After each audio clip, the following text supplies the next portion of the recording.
a igreja de Jerusalém, ela não era preocupada com oba-oba. Era uma igreja que a sua mensagem era a mensagem da cruz, e não esse evangelho dos ursinhos carinhosos que a gente está vendo por aí, não. Nossos cultos de campanha estão lotados de gente. Nossa EBD está vazia. É campanha não sei de quê, é campanha não sei o que lá, é campanha não sei mais do que. Mas Bíblia não quer, irmãos. E só gosta quando é mensagem de oba-oba. É um tipo de evangelho sem cruz. Não existe evangelho sem cruz. Menos cultos de campanha e mais ensino da palavra. Porque é a palavra que liberta, é a palavra que coloca a pessoa no eixo. Meus irmãos, a paz do Senhor Jesus, estamos aqui para mais uma aula. Hoje, para a lição de número 10, a expansão da igreja. Eu espero que seja a bênção para a sua vida, para te ajudar a preparar a sua aula, para você que é professor, né? E para você também que não é professor. E eu venho lhe pedir que você se inscreva no nosso canal, curta,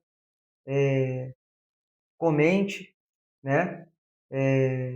Eu vou estar gravando depois algumas outras aulas sobre alguns assuntos teológicos, né? Se você quiser, comente aí, me dando sugestão do qual assunto que você acha que eu deveria abordar, né? Para contribuir aí com o crescimento ministerial dos irmãos que vão assistir os vídeos.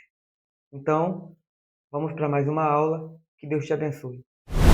Então, meus irmãos, vamos a mais uma lição, a lição 10, a expansão da igreja. O nosso texto áureo diz: Mas os que andavam dispersos iam por toda parte anunciando a palavra. E descendo Filipe à cidade de Samaria, lhes pregava a Cristo. Atos capítulo 8, versículo 4 e 5. A nossa verdade prática diz: a igreja só crescerá quando ultrapassar seus próprios limites e levar a mensagem de Cristo para além de suas paredes. A nossa leitura bíblica em classe, ela se encontra em Atos capítulo 8, do versículo 1 ao 8 e depois do versículo 12 ao 15, que diz assim: E também Saulo consentiu na morte dele, e fez-se naquele dia uma grande perseguição contra a igreja que estava em Jerusalém. E todos foram dispersos pelas terras da Judéia e de Samaria, exceto os apóstolos. E uns varões piedosos foram enterrar Estevão e fizeram sobre ele grande pranto. E Saulo assolava a igreja, entrando pelas casas e arrastando homens e mulheres, os encerrando na prisão. Mas os que andavam dispersos iam por toda parte anunciando a palavra. E descendo Filipe à cidade de Samaria, lhes pregava a Cristo. E as multidões unanimemente prestavam atenção ao que Filipe dizia, porque ouviam e viam os sinais que ele fazia, pois que os espíritos imundos saíam de muitos que os tinham, clamando em alta voz, e muitos paralíticos e coxos eram curados, e havia grande alegria naquela cidade. Mas como crescem em Filipe, que lhes pregava acerca do reino de Deus e do nome de Jesus Cristo, se batizavam tanto homens como mulheres. E creu até o próprio Simão, e sendo batizado, ficou de contínuo com Filipe, e vendo os sinais e as grandes maravilhas que se faziam, estava atônito. Os apóstolos, pois, que estavam em Jerusalém, ouvindo que Samaria recebera a palavra de Deus, enviaram para lá Pedro e João, os quais, tendo descido, oraram por eles para que recebessem o Espírito Santo. Pois bem, meus irmãos, como nós já fazemos, né, toda semana, faremos aqui brevemente uma análise desse texto, do contexto que esse texto que dá base para a lição está inserido. No capítulo 7, a gente tem o episódio da morte de Estevão, que foi o primeiro mártir, esse membro ilustre da igreja. E no capítulo 8, a gente já vê a expansão da igreja, que por conta da morte de Estevão, foi perseguida de uma forma mais forte, maior, mais generalizada entre os cristãos, e eles foram dispersos por toda a terra da Judéia, Samaria, como nós lemos aqui no texto. Para início, eu quero estar lendo com os irmãos a introdução aqui da lição, que diz assim: nesta semana, vamos estudar como a igreja foi dispersa por causa de uma grande perseguição. Até então, os cristãos estavam concentrados em Jerusalém e não tinham avançado na missão de espalhar o evangelho. Mas tudo mudou quando Estevão, um dos 7 escolhidos para servir, foi morto por causa de sua fé. Na verdade, Jesus já havia predito em Atos 1, versículo 8, que os cristãos seriam espalhados pelo mundo para anunciar a sua mensagem. Muitas vezes Deus usa circunstâncias para cumprir seus propósitos. Foi isso que aconteceu com a igreja em Jerusalém. Mesmo sofrendo uma grande perda e tendo de sair da cidade, os cristãos não fugiram derrotados. Pelo contrário, eles continuaram firmes, levando as boas novas para outras pessoas. Pois bem, meus irmãos, como eu havia dito antes de lermos essa introdução, Estevão foi apedrejado.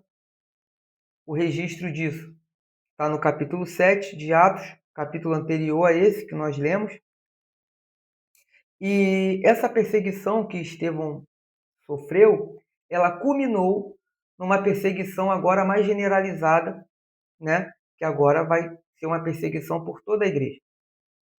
Os apóstolos já estavam sendo perseguidos pelo Sinédrio, pelos saduceus, pelos fariseus. E no capítulo 7 a gente vê, por inveja, por maldade, o Estevão, que tinha acabado de ser consagrado a diácono, depois daquela mensagem apologética, aquela defesa do evangelho que ele faz, ele é apedrejado, ele é morto apedrejado. E ele vai se tornar o primeiro mártir da igreja, o primeiro a receber a coroa. E quando a gente entra para o capítulo 8 de Atos, a gente já no início, a gente já começa a ver, percebendo a igreja já se espalhando. É bem verdade que por conta da perseguição, mas Deus tem os seus meios, como nós lemos aqui, para que o seu propósito seja cumprido. Mesmo que nós não venhamos entender, mas Deus tem o seu propósito. O interessante é que o autor da lição, aqui na introdução, ele cita Atos 1, versículo 8, quando ele diz: na verdade, Jesus já havia predito em Atos 1:8 que os cristãos seriam espalhados pelo mundo. Esse texto de Atos 1:8, eu vou pegar minha Bíblia aqui, ele é interessante. Eu vou pegar para a gente ler. Olha o que diz Atos, capítulo 1, versículo 8. Mas recebereis a virtude do Espírito Santo, que há de vir sobre vós, e ser-me-eis testemunhas, tanto em Jerusalém, como em toda a Judéia e Samaria, e até aos confins da terra. O interessante aqui que Jesus já tinha falado que eles seriam testemunha em toda parte, toda a Judéia, Jerusalém, Judéia, Samaria e até os confins da terra. Na época de Jesus, né, se pensavam que confins da terra seria a Espanha, do outro lado do Mediterrâneo, que os romanos chamavam de Mare Nostrum, né? E o conceito que se tinha de confins da terra era esse. Então, olha que interessante. Jesus diz que eles seriam testemunhas Jerusalém, Judéia, Samaria e aos confins da terra. Então, os confins da terra para eles era a Espanha. Não sabia eles que confins da terra é algo muito maior do que isso. E quando Jesus fala isso, Jesus está se referindo a um efeito global, né? A toda a terra, todo o universo ser espalhado, o nome de Jesus por todo o universo, né? Os gregos chamavam isso de oikoumene, né? Terra, que significa terras habitadas, né? Ou terra habitada. E o que eu acho interessante é que Jesus diz a palavra testemunha. sereis minhas testemunhas. E a palavra testemunha aqui no grego é mártires. Então, a ideia de testemunha aqui é um pouco diferente do que algumas pessoas pensam.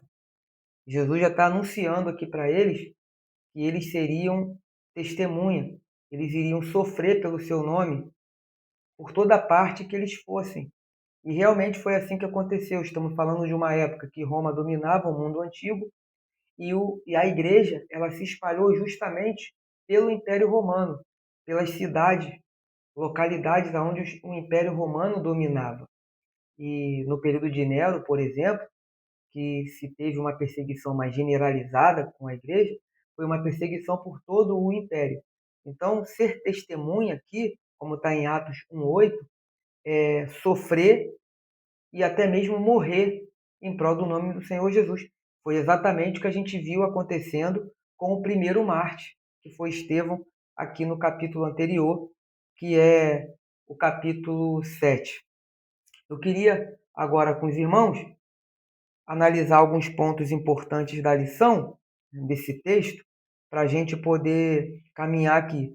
O primeiro, o que aconteceu? O cumprimento do que Jesus falou em Atos 1:8. Eles se foram espalhados por conta da perseguição, mas o fato deles terem sido espalhados foi o que possibilitou a igreja se expandir, sair de Jerusalém. Isso possibilitou a igreja crescer e, de fato, os cristãos sofreram. É só a gente ver a história da igreja que a gente vê como que os cristãos sofreram. Aqui, nesse contexto, a perseguição ainda é por parte dos judeus. Depois a gente vai ver perseguição moral por parte dos gregos e perseguição política e também religiosa por parte dos romanos. Mais para frente, aqui a igreja está no seu início, onde os perseguidores, os opositores da igreja, ainda eram os religiosos, ainda eram os judeus. Isso aqui é como se fosse o prelúdio de perseguições muito maior que a igreja ia sofrer. Então a gente olha para a história da igreja e vê como que os cristãos sofreram. Eu já falei aqui em aulas passadas, no período de Nero, por exemplo, famílias inteiras eram queimadas vivas no jardim de Nero, e ele no seu palácio rindo, promovendo o espetáculo noturno. E os crentes eram queimados vivos, cantando louvor. Quando o fogo chegava até uma parte que não aguentava mais cantar, o irmão que estava preso no poste seguinte continuava o louvor da onde daquele parou. Eles morriam e não negavam a fé. Morria e não negavam a fé. A gente olha como, segundo a tradição, como que os apóstolos morreram, foram de formas terríveis. Cristãos eram jogados no Coliseu para ser devorados por feras. Então, ser testemunha aqui, em Atos 1:8, é morrer, se for preciso, em nome do Evangelho, sofrer perseguição a ponto de pagar com a própria vida. Foi o que a gente viu acontecer com Estevão, que foi o primeiro mártir, e com tantos outros que a gente viu isso também acontecer. Então, o que a gente consegue analisar aqui nesse primeiro ponto é o cumprimento do que Jesus falou lá em Atos 1:8. A partir de Estevão, já se começou a ver o cumprimento disso. Ele sendo o primeiro mártir, morrendo, sendo essa testemunha, morrendo pelo nome de Jesus, e após a sua morte se levantou uma perseguição que, devido a essa perseguição, aconteceu o que Jesus falou. Eles seriam testemunha por toda parte, Jerusalém, Judéia, Samaria e até os confins da terra. E foi exatamente o que aconteceu. A igreja se espalhou. Então, o crescimento da igreja se dá pela perseguição. Deus deu o crescimento à sua igreja, né, melhor dizendo, através da perseguição.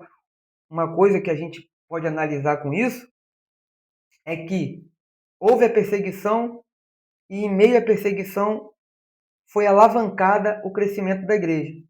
Por quê? Porque existem certos crescimentos que Deus tem para nós que a gente primeiro tem que passar pelo colégio do sofrimento. Irmãos, todo cristão, em algum momento da vida, ele é matriculado na escola do sofrimento. Porque é em meio ao sofrimento que a gente cresce. Então, existem crescimentos que Deus tem para nós e ele vem por meio do sofrimento, por meio da perseguição. Assim se deu a expansão da igreja, né? Todos os pregadores, todos foram espalhados pelo império, menos os apóstolos, eles permaneceram em Jerusalém. A gente consegue compreender isso no capítulo 4 e 5 de Atos, e no texto que a gente leu aqui, que dá base, o texto também diz que os apóstolos não saíram ali naquele primeiro momento de Jerusalém, que era a liderança da igreja. Mas os demais irmãos foram pregadores, e isso possibilitou a igreja se expandir e ganhar campo e ganhar mais pessoas para Jesus. E o que eu acho mais interessante é que a gente está falando de uma igreja que no momento está em luto. Por quê? Porque um grande membro é, é, da igreja, ilustre, foi morto, que era o diácono Estevão, um homem que foi escolhido para servir ao Senhor, e foi morto na covardia dos religiosos. Então, uma igreja que está triste, que está agora sepultando um irmão que foi morto brutalmente. Mas olha que interessante, mesmo diante desse luto, desse problema, dessa tristeza, a igreja se expandiu, a igreja continuou crescendo. Ou seja, triste sim, mas estagnada não. Como cristãos, a gente pode sim se entristecer, é da natureza humana, mas estagnado jamais. A igreja pode passar por problemas, mas ela jamais será estagnada, até mesmo porque a igreja tem dono. O dono da igreja é Jesus, e é Jesus quem dá o crescimento da igreja. Então, a igreja crescia, mesmo Estevão sendo morto e a igreja ainda tendo aquele luto. A gente consegue compreender isso aqui em Atos 8, no versículo 4, olha o que diz. Mas os que andavam dispersos, ou seja, os que foram dispersos por conta da perseguição, né, iam por toda parte anunciando a palavra, ou seja, a mensagem da palavra continuava sendo pregada e a igreja continuava crescendo. Um outro ponto importante também é o evangelho sendo anunciado. Em nenhum momento o evangelho deixou de ser anunciado por causa da pregação, muito pelo contrário. Quanto mais perseguição a igreja tinha, quanto mais ameaças,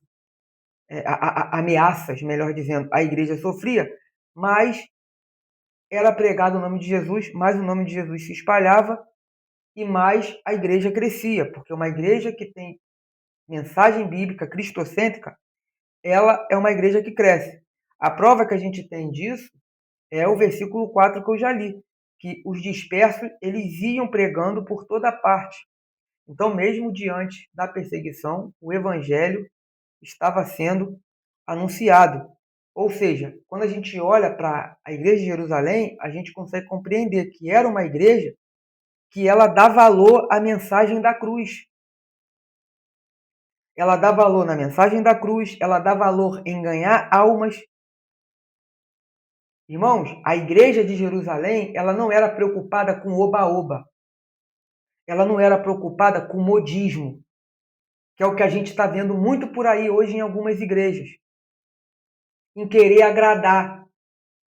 Não era uma igreja que queria passar um perfil de uma igreja legal, maneira. Não, irmão.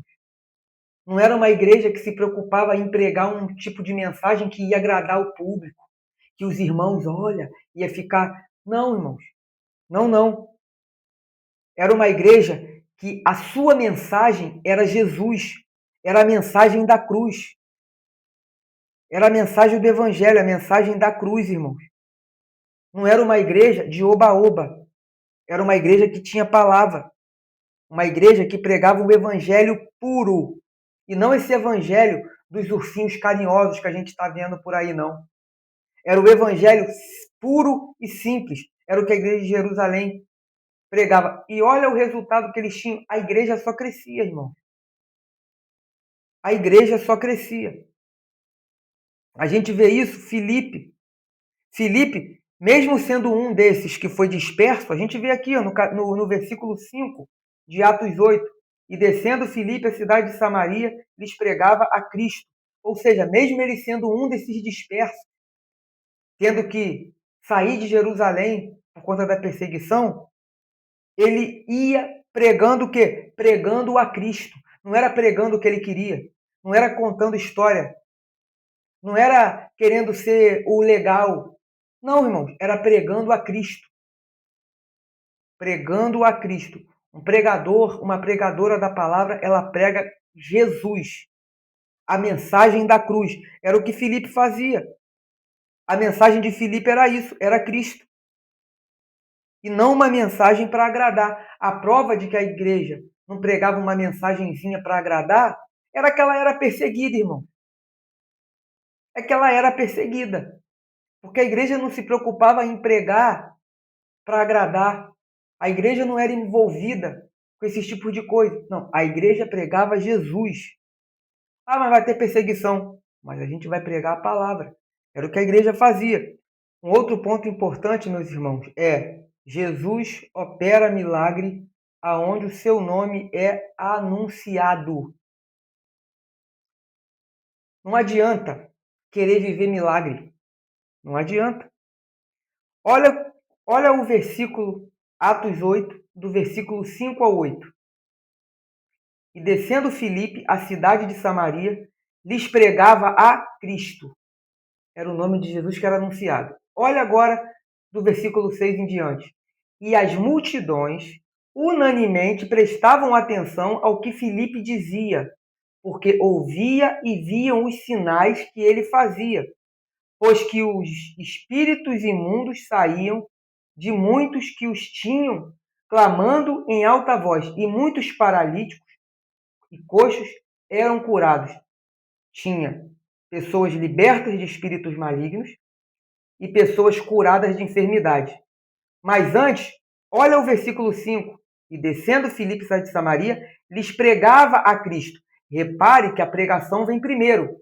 Pregava a mensagem da cruz, pregava a Cristo. E aí, ó, as multidões unanimemente prestavam atenção ao que Filipe dizia. Ele pregava a Cristo e eles prestavam atenção no que Filipe dizia, porque ouviam e viam os sinais que ele fazia. Da onde que vinha os sinais que eles viam e ouviam Filipe fazer? Através da palavra que ele pregava. Através da palavra. Sabe por quê, irmãos? Jesus, ele sempre vai ser o suficiente. A igreja não precisa de algo a mais. O evangelho não precisa de algo a mais. A igreja não precisa ficar pegando os subterfúgios, invencionices. O que a igreja precisa é falar de Jesus.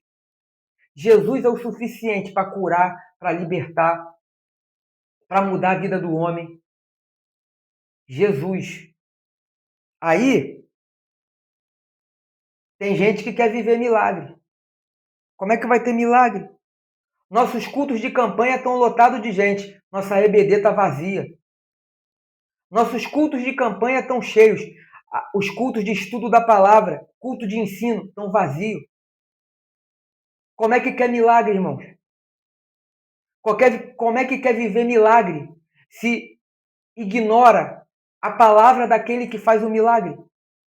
Então é só vir a nós o vosso reino. Eu quero o milagre que Jesus tem para me dar, mas eu não quero saber da palavra dele. Não existe isso, irmãos. O que dá crescimento a uma igreja é o Espírito Santo, mas mediante ao evangelismo. A pessoa a ser pregada tem que ser Jesus, tem que ser Cristo, tem que ter perseverança na oração, na palavra. Porque se uma igreja ela não evangeliza, se ela não é perseverante na oração, se ela não é perseverante na palavra, que tem que ser cristocêntrica, é difícil uma igreja crescer, porque é difícil o Espírito Santo, que é quem dá o crescimento, operar no meio de um povo que não vai querer nada, que não quer nada, irmãos. Não tem como. Não tem como. Aí quer milagre disso. Aí tem gente, irmãos, toda semana é campanha não sei de quê, é campanha não sei o que lá, é campanha não sei mais do que. Mas Bíblia não quer, irmãos. Não quer estudar a palavra de Deus, não quer, não quer. E só gosta quando é mensagem de oba-oba, dos ursinhos carinhosos, do evangelho da facilidade. Evangelho não é facilidade, irmãos. Evangelho é felicidade, é diferente. Como é que quer viver milagre se não quer a palavra de Deus, se não gosta de palavra? Como? É um tipo de evangelho sem cruz. Mas eu tenho uma coisa a dizer aqui. Não existe evangelho sem cruz. O evangelho de Jesus, ele não existe sem cruz. Infelizmente, em algumas reuniões que dizem que é culto, Jesus fica do lado de fora. Jesus fica do lado de fora, irmãos.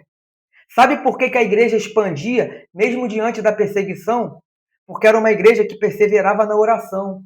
Era uma igreja que evangelizava. Uma igreja que não evangeliza, ela é uma igreja morta.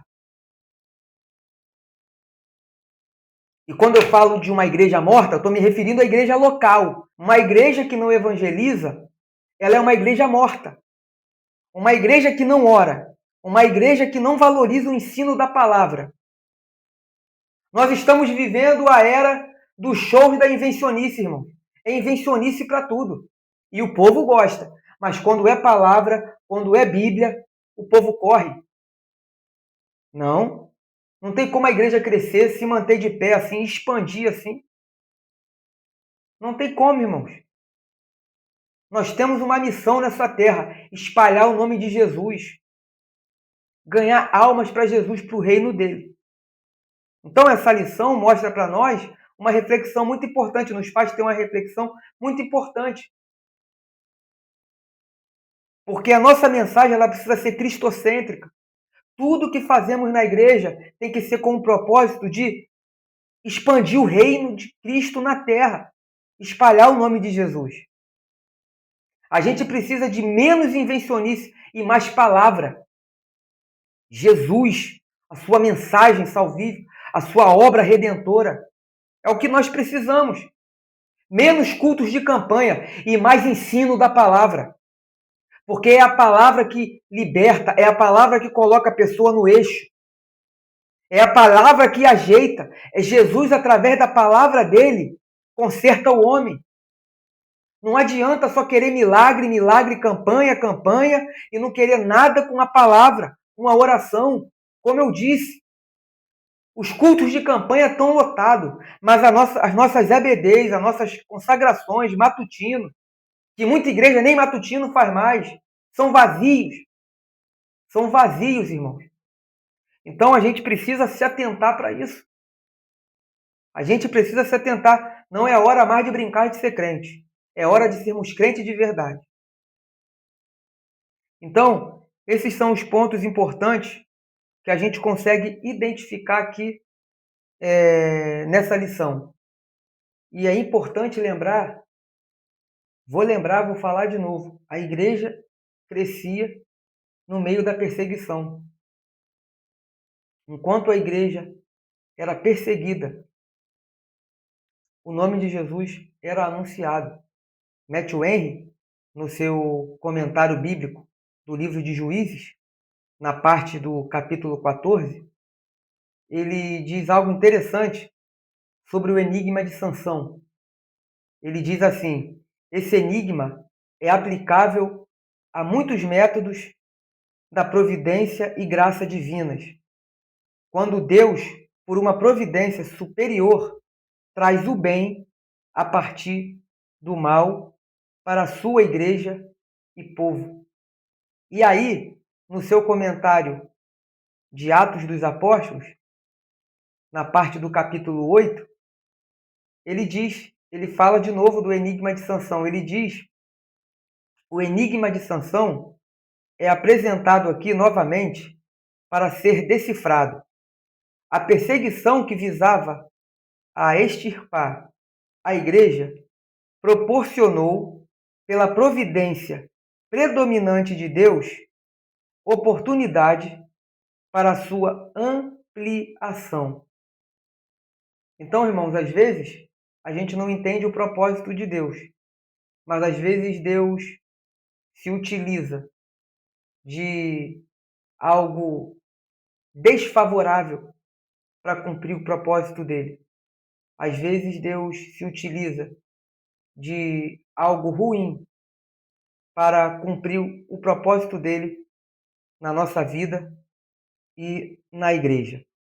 E esses são alguns dos pontos importantes que nós conseguimos tirar da lição, longe de mim esgotar o assunto, pois sou muito limitado, mas espero que Deus venha te abençoar com essa aula.